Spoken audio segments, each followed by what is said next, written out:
Martin, you're very welcome, and thank you for offering to interview me. And thank you so much for being available. Thank you for your time. Yes, so now I'm happy to answer any question that is in your mind that you'd like to discuss with me. Yes. Yeah, so I would like to discuss a few topics. Yes. So one topic that I would like to share with you and know your feeling about is about communication. Oh, yes. Yes. So um, how when we communicate, sometimes we pass.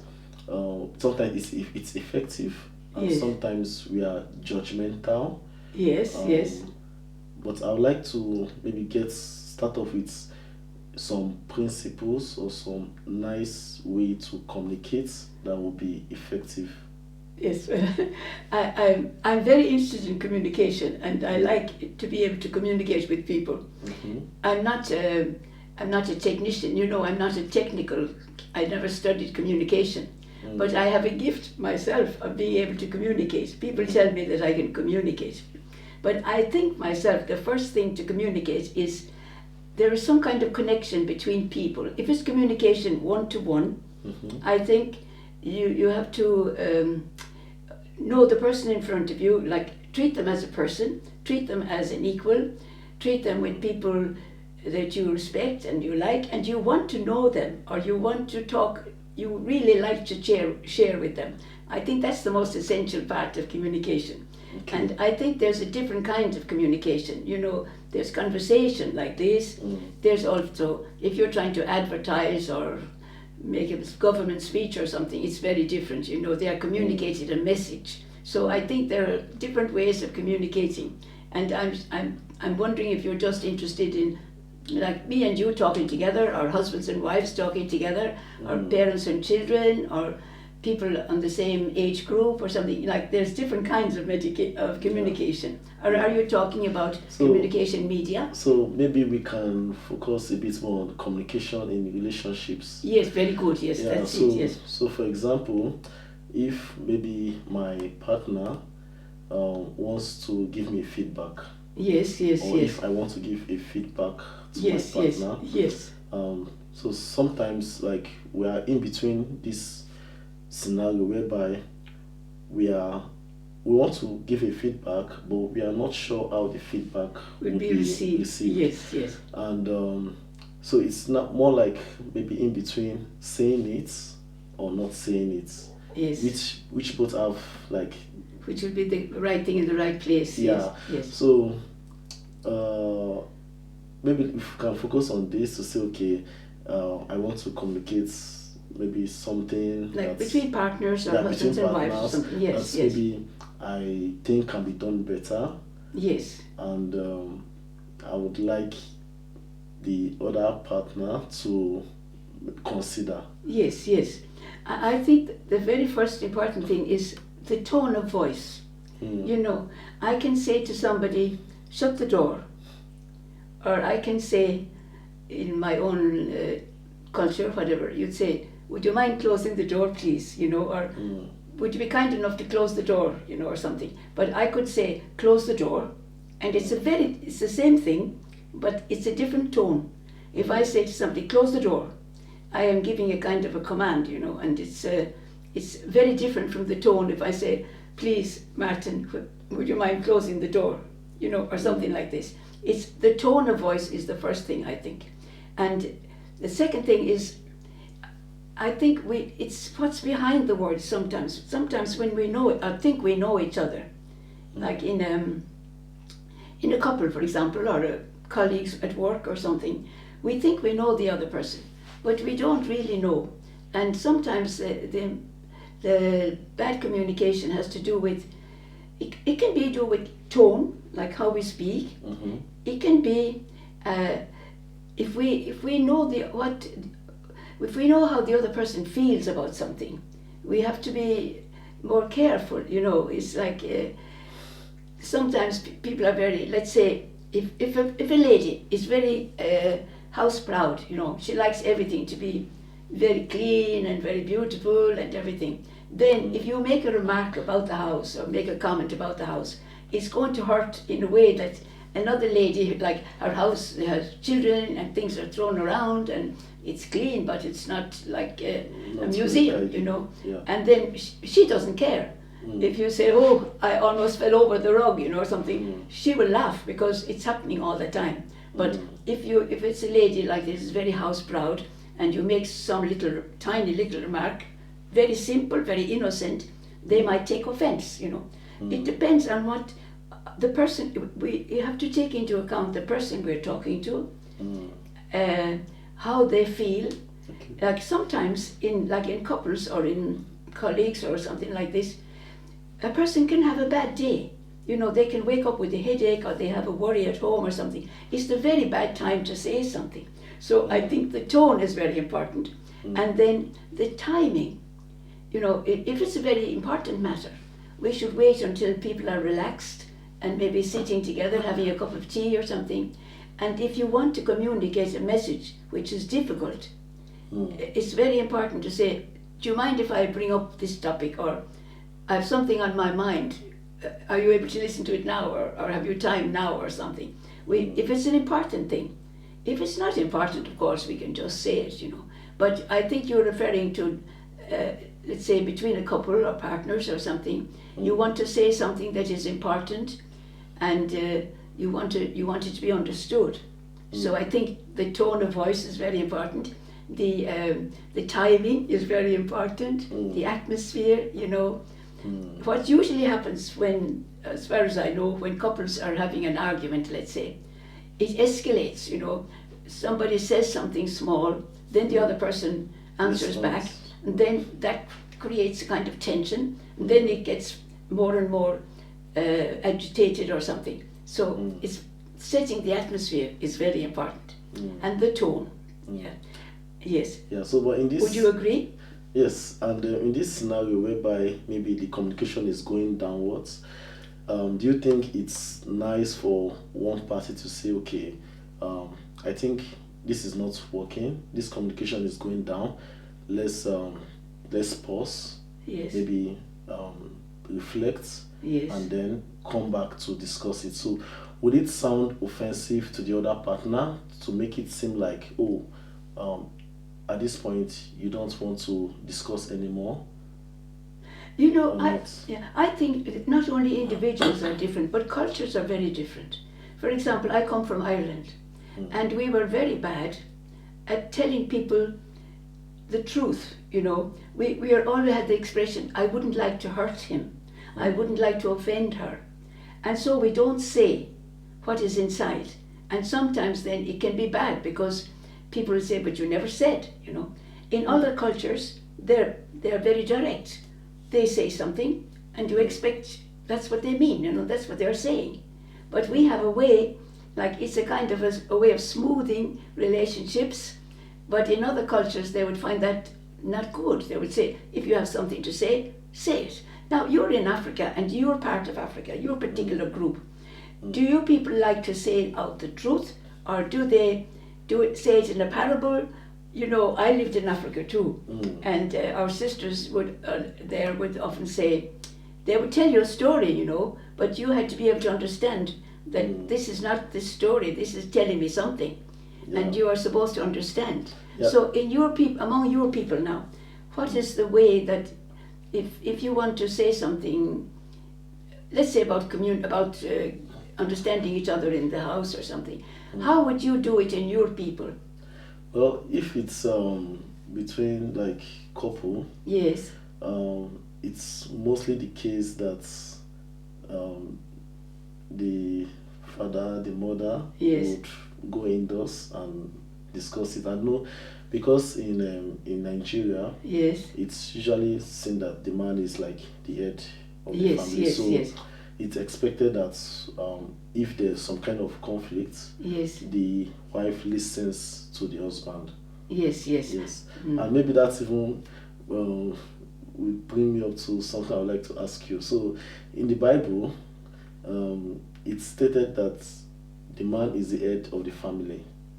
Yes. Yeah, but right now in Europe, for example, yes, that distinction is not clear anymore. No, And I think this is causing a lot of problems because I believe when St. Paul wrote this, for example, that the husband is the head of the church, the wife as Christ is the head of the church, or something like this, he was writing in the context of Rome, in the Roman Empire. And he had to be very careful what he said, because in the Roman Empire, men could actually kill their own children or their own wife. They were their property. Nobody asked any questions. So women were not regarded at all, you know. So if Paul was to say husbands and wives are equal, it would be very bad because it would not be understood in that culture. That's why I say culture is very important. But even within the same culture, we can misunderstand each other. Of course, we can all the time. But to go back to the question about the man is the head of the family, I think in modern times, even in Africa or in Asia, women are just asking to be equal. They're not asking to be superior. They're not asking to be above the man or something. They are just saying we are two human beings. We are trying to be partners. We are trying to understand each other. We are trying to love each other. And we are both responsible for everything, you know. Between the couple, they can often decide, well, if you look after the car, I look after the house or something, you know, something like this. But partnership.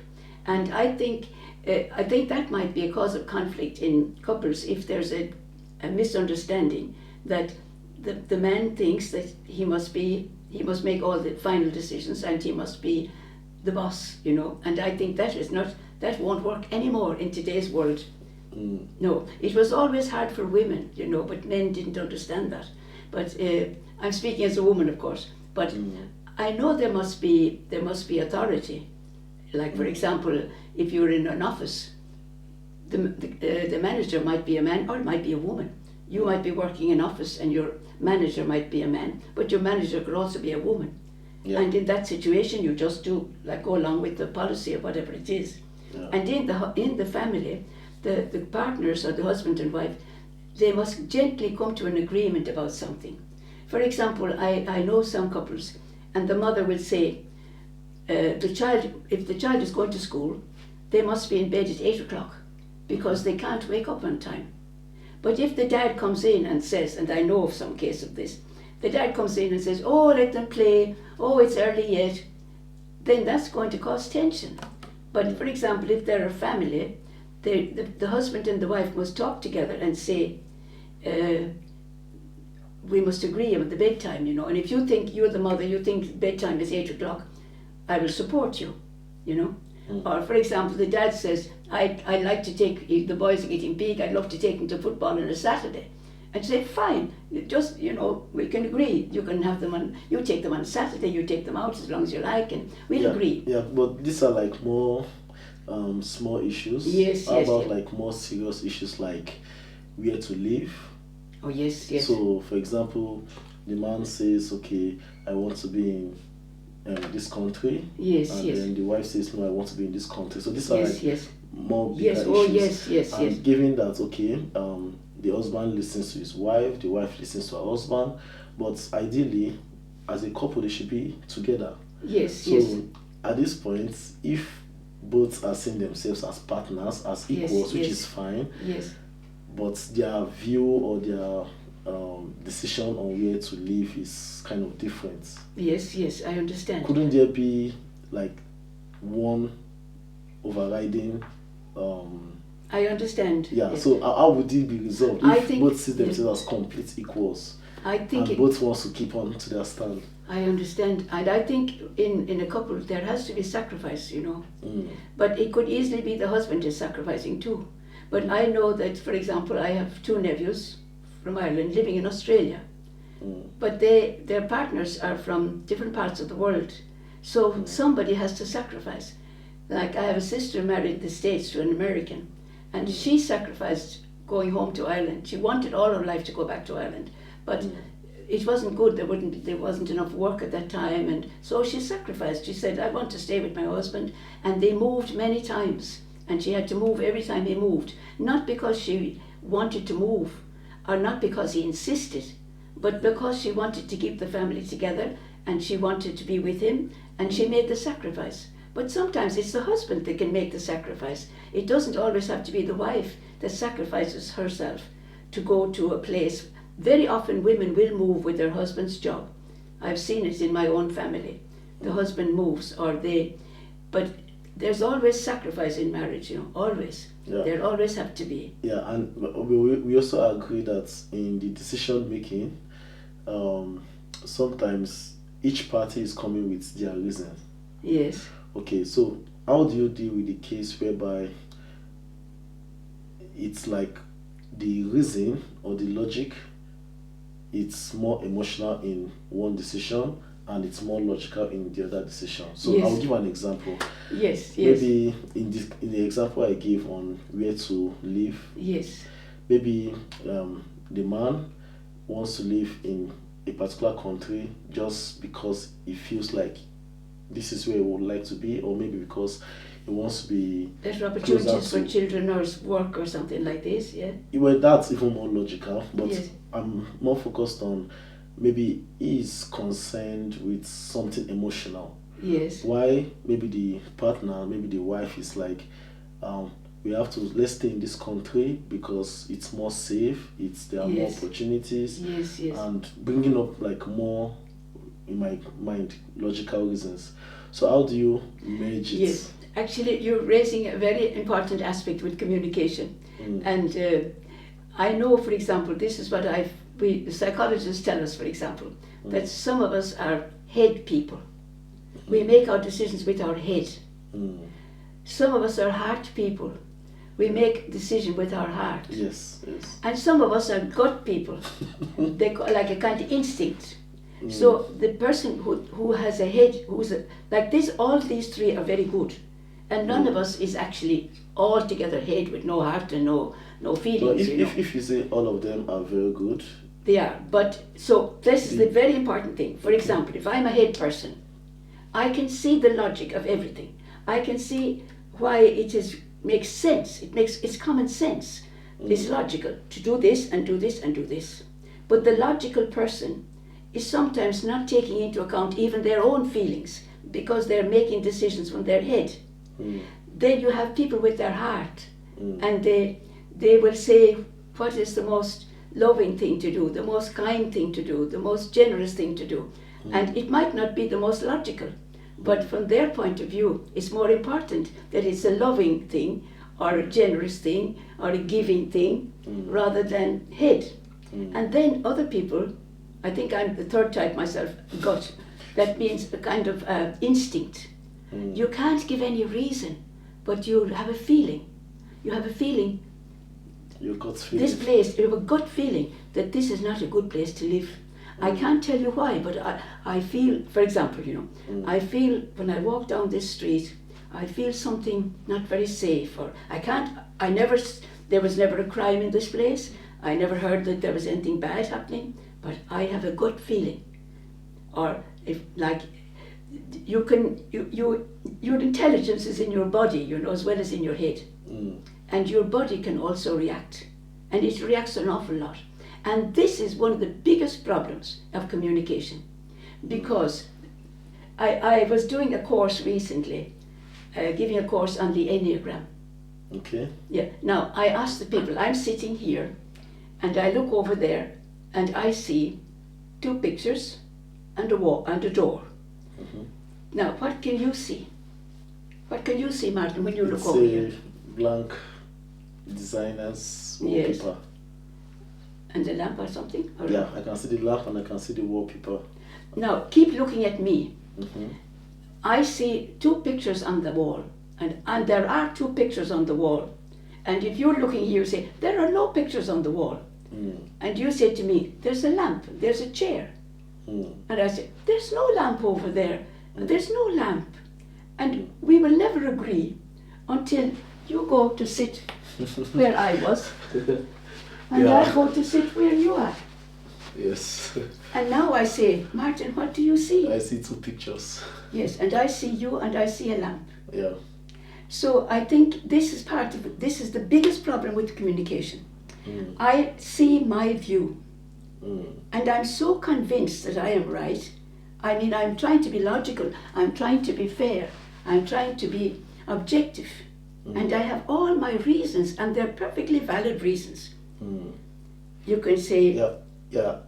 Okay, I understand this. Yes. But also remember that sometimes in making your logical analysis, these are like facts that are there Yes. online, and everybody can see it. Yes. Like in this scenario, I understood that, okay, your perspective was different from my perspective. Yes, exactly. But how about when you are making some logical arguments, and you are like, this country is considered safe, and this is the ranking of this country on its safety. Yes. Or this country has opportunities for work or education or something. And all of these are like facts. Yes. Or at least some kind of analysis that some reputable organization has done. Yes. So at that point, don't you think maybe the individual who is going with his or her gut feeling should consider the ideas from the person who is coming up with logical reasoning? Yes, and the vice versa. You see, that means the man with logic, or the woman with logic. It could be the woman who's logical, and the man is intuitive. It could be that way. It's not always that the men are always... There's actually research I listened to some months ago. Yes. And it stated, I can't remember the percentage, but the summary is that women are more emotional. And men are more logical. Yes. So I don't know if you've heard of that. Well, I do hear it, and that is often the case, that men, on the whole, do not allow themselves to feel. They will say, I think. I don't know if you'd notice that. If you're a thinker, but you could be a woman too and be a thinker. Because I've lived long, many years, I'm 84, I've lived with all kinds of people. And some people will always say, if you ask them something, they say, I think. That's how they'll begin. I think that it will rain tomorrow, or something. Or I think this is a nice place. And another person will say, I feel there's a nice atmosphere here. Like they will answer from their feeling. And the difficulty is, this is the difficulty in communication, that the person who is a thinker will see the world differently, you see? They will actually see the world from a different point of view. And so this is our biggest difficulty, that we have to try and see or feel as the other person feels. So it's no good repeating, if I'm a thinker, and if you're a feeler or a gut person, like with instinct, strong instinct, and you make your decisions from your instinctive point of view, I can give you all the arguments in the world. They won't convince me. They won't convince me ever, because I don't think, I don't make my judgment from my head. I make my judgment from my gut instinct or from my heart. And so all the logic in the world won't work for me. Because, for example, let's say you take the case of where to live. Okay, so let's say the woman is a thinker. Okay, it can be, And the woman will say, I think we should stay here. We're a little bit outside the town. It costs less.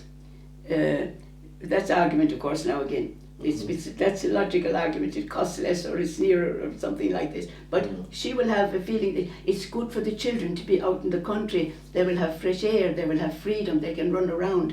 They're safer. And she feels this, or he feels this. Whereas the person that is thinking will be thinking about, let's say, the money, or the cost of living, or the distance from work, or the transport and the time and all this. But my own feeling is that the only way to communicate really is, we won't win an argument. The argument is not a question of argument, because if you have all your reasons or all your feelings, if the other person cannot come to that same understanding, it won't work, It won't work. The one will give in. But they won't be happy. Yeah, but what I was also thinking about was, we are humans, and we don't know it all. No. So I will use myself as an example. Yes. If considering something, Yes. considering doing something, and you oppose what I want to do. Yes. It depends. I can agree with you, but I may decide to keep on with my own idea. Yes. But what will make me agree with you is Yes. if we have a common set of rules, Yes. and based on that common set of rules, you use it to give logical reasons why this shouldn't be done. Yes. Yes. Yes. So, isn't it the case that maybe we should also dispose ourselves to the fact that what we feel or what we think may not be correct, and open ourselves up to Yes. the fact that Exactly. if there's a more logical reasoning to it, then we should consider the other view. Yes. So But- it's yes. so in essence, what I'm trying to ask is, should we dispose ourselves such that we should value logical reasoning than being emotional? No, I don't think that is correct. And this is the problem. I think that if we feel we are logical and that we have reasons, it's very easy, like, to point it out, to say that it's logical. You can see it's reasonable. That's easy to see out there. But it's much more difficult to understand how people can make a decision from their heart. And I can understand. I can feel that. It is difficult. It is really difficult. And maybe sometimes it may be. There are some cultures, for example, I think in Japan, they don't come to agreement by this kind of argument. It's a kind of a cultural thing maybe. They will not make a decision until everybody comes to a consensus. A consensus is like you live to 2 or 3 people and you're listening, and you'll only make a decision when there's consensus, when there's an agreement. And if you can't come to this consensus, you have to postpone it. But of course, if a couple has to decide where they're going to live, they can't wait forever. They have to make a decision. Yes. They have to make a decision. Yeah. But if, for example, let's suppose the thinker has all the logical reasons and they go with it, the other person might never be happy there. You see, the arguments might be right, but the person, they have to maybe sacrifice themselves all their lives for it, and they might do that for love, give up their own opinion, give up their own feeling about it. But underneath, if there isn't some kind of understanding, or the person has to be able to say, look, I trust your judgment. You know more about it than me. You're better at finance, you're better at, you have more experience of buildings or something. I trust you, and I'll go along with it, and I agree. But it isn't my favourite place to live, But I can understand what you're saying, and because I trust you in this, it's fine, But yeah, then, and just to add, so most times I believe, like, people who want to think logically would also back up their thoughts with historical events, with things that have happened in the past. So, for example, if you are meeting someone and that person has a reputation of duping others, of cheating others. oh yes, Maybe the person, let me say Mr. A, he has cheated like 10 persons in the course of the last 6 months. And this is known. And you are then going to meet Mr. A. Then I think, as a logical person, I will tell you, well, this person has cheated 10 persons in the last 6 months. yes, And I would not suggest you meet this person, Yes, because yes. there's a tendency that you would be cheated from of that course, person. yes, of course. But if you are emotional, you may listen to what this person is saying and be Yes, convinced. of course, yes, and be still moved want- by their arguments yes, or yes, something. and Yes. the feeling and the problem is sometimes when we think logically and you know the repercussion of what could happen, there may not be a second chance. Yes. So it's just like a mother telling her child, don't go out with this young man, Yes, because maybe she has seen something, yes, or yes. maybe with this kind of behavior. Yes. And based on things that have happened in the past, she knows that this kind of persons could harm the child, or lead him into some kind of... and maybe the child is emotional and doesn't listen to her mother, and then she goes on with the young man, and unfortunately maybe something happens to the child, and the child doesn't even have the opportunity for a second chance. And this, what I've just told you, is things that have actually happened. Yes. As we're talking now, I'm just beginning to think that nobody is totally a head person, or totally emotional, or totally purely instinct, I think we're a mixture. And I think if we were inclined to be, I think from you, the way you're speaking, you're very logical, are you? Yourself? I feel I'm logical, but even though I still want to be logical, sometimes I know I make decisions from my emotion, but I try, like it's something conscious in me, to take out my emotion and be more logical. And I was just going to ask you now, if it's not too personal, Okay. Because sometimes we can be very emotional, but we can also be logical at the same time. But sometimes when we are very logical and reasonable, we might not be able to allow ourselves to have our feelings, and we suppress our feelings, or we say, I can't make a decision based on my feelings, I must be logical. But maybe not, I think the important thing is for us we mustn't label people as if they're only logic. She is only logical, he is only heart, because nobody is fully like this. And sometimes with our reasoning we can keep down our emotions, and we don't admit that we have emotions of some kind. We hide from ourselves our deepest feeling about something. And I've heard it said, like the Jesuits, for example, they teach a thing called discernment, which is making a good decision between two good things. Discernment is not between good and bad. You don't discern if you're going to go and rob the bank. That's a bad thing to do, and you just do it, But discernment means I can live in this house, I can live in this house. This house has good points, this house has bad points. Like this house has good points also. There's good on both sides. So you have to decide between two good things. Okay. And they say, from their experience of hundreds of years, we actually decide with our heart. And then we confirm it with our head. But if you start with your head and your own heart, like your own heart is not in it, it won't work. You can decide, but your own heart in the end will tell you, no, I won't do it. I've had that experience myself, that people can have all the logical reasons, and they're told, write down all the positives, write down all the negatives. And there are 30 positives and 5 negatives, logically speaking, for this decision. And they'll say, okay, I will do this. I will follow this. And then they can't do it because their heart is not in it.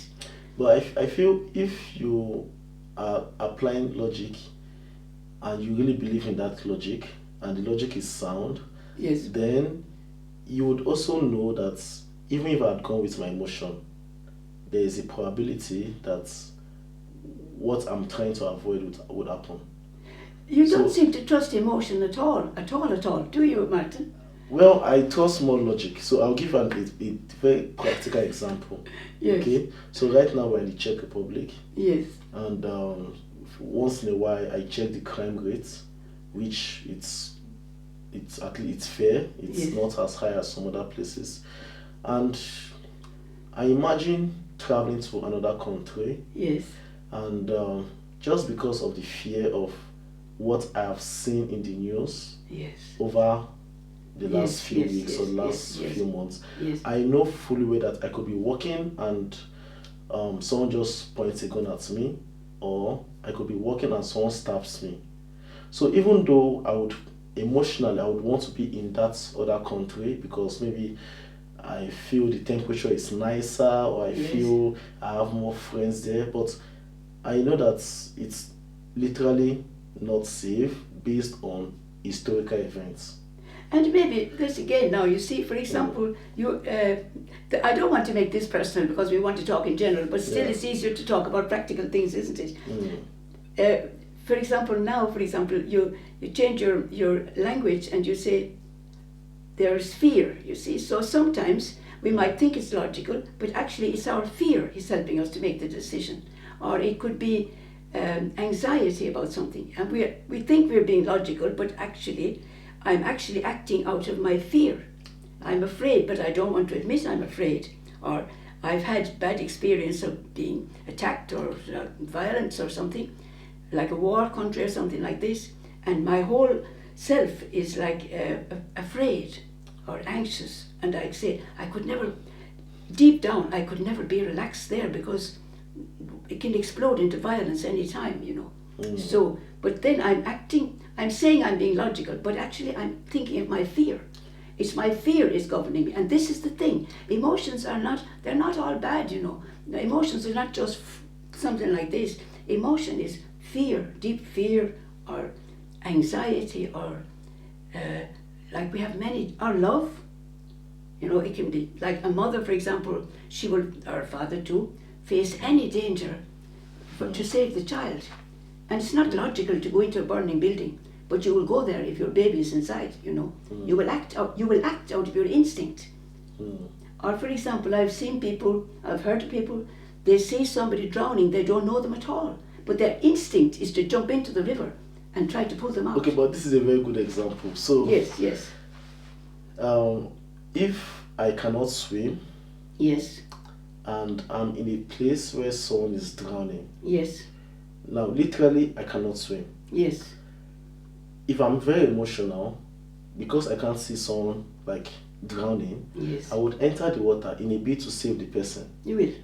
Okay, but for me, I think because I'm more logical and I know, okay, at this point I cannot swim. If I enter this water, this person will still drown, yes, and I will also drown. Yes. And I may not even be alive to run and call someone yes, to save this person. So, yes. I think this is one nice example. So this is one of the reasons that make me feel it's better to be more logical, because if you are more logical at that point, you would not enter the water to save the person. Rather, you would either run and call someone who can swim to save the person. Now, you running to call the person may be too late. There's a probability that the person would not make it. Yes. But you being emotional to enter the water, yes, it's like almost guaranteed that the two of you would not make it because you yourself cannot swim. Yes, but you see, what will happen is the person who is acting from their feeling, they won't think first. Like, of course, in there it's true for you that people do get drowned, and I've known many people that got drowned trying to save somebody else, you know. But the instinctive person will not wait to balance up what will happen this and what will happen there if I do this and if I do that. They will instinctively run. And I know people who have strangers, like they don't know that. There are big examples in the news very often of a stranger who, like, just instinctively, they see a child, you know, trying to cross the road when the car is coming, and they will themselves risk, without thinking, they will just run and push the child, and they even might get killed, but at least in that doing it, they have been thinking of the child or something. Because if you are too logical, but it's not an argument about logic or instinct, but I have a feeling as we're talking now, Martin, that that you have a lot of emotion and a lot of feeling and deep feeling, but that maybe you want your head to rule your heart. But I think deep down you might have a lot of deep emotions. Have you? Well, these chats are not meant to be personal, but it's like it's happening like this. Yes. Well, I do, and in fact, this also brings me up to something I would like to ask. So, how do we manage situations whereby you're with a friend, and your friend would want to do something which could affect you? Yes. And now, bringing up logic, you think he shouldn't do this because if he does it, there's a high chance that it will affect you. So this will have a direct impact on you. Yes. So how do you communicate to the friend to say, okay, I Yes, respect your what you're saying decision now. to do what you want to do. Yes, yes. But remember, what you are doing could affect me too. Yes, I think we can be more objective about somebody else. You know, it's hard for us to be totally objective when it's going to affect me, because whether I like it or not, my emotions will come into it and my instinct. Okay. Because I can be very logical, make rules for other people, or make decisions about other people because it's a business, for example. You see, I also think that we began the conversation about relationships, and there are different kinds of relationships. And at work, you can make, the manager can make, like managers have to make terrible decisions, like tell a man who has a wife and children and a mortgage, your job is finished tomorrow. And that's like, you have to do it if you're a manager. And the logic is, these are the rules of the business, and I've been told by higher superior, I must let go 10 people from my department. And you have to make that decision, and you have to do it, because that's your job. Whereas if you're in a family, you can't just be a manager, you know. You have to think of the person and how they feel, and how it will affect our relationship, and will the relationship remain if I insist on my way, you know. So I think it's very easy to talk about decisions when it's objective, purely objective, or for other people. I read, somebody told me recently, for example, this man was working, I don't know if our time is going too quickly now, but you can see that communication is a very, very important topic. And there are communications like at all different levels, you know, and the business level, but when it's about a relationship, the heart is really involved, you know. You can't get over it, really, you can't get around it. And very often, because it is a relationship of love, it's not just hate, you see. Especially if it's love, it's really feeling and gut feeling and every kind of feeling. Of course there's logic, but really with love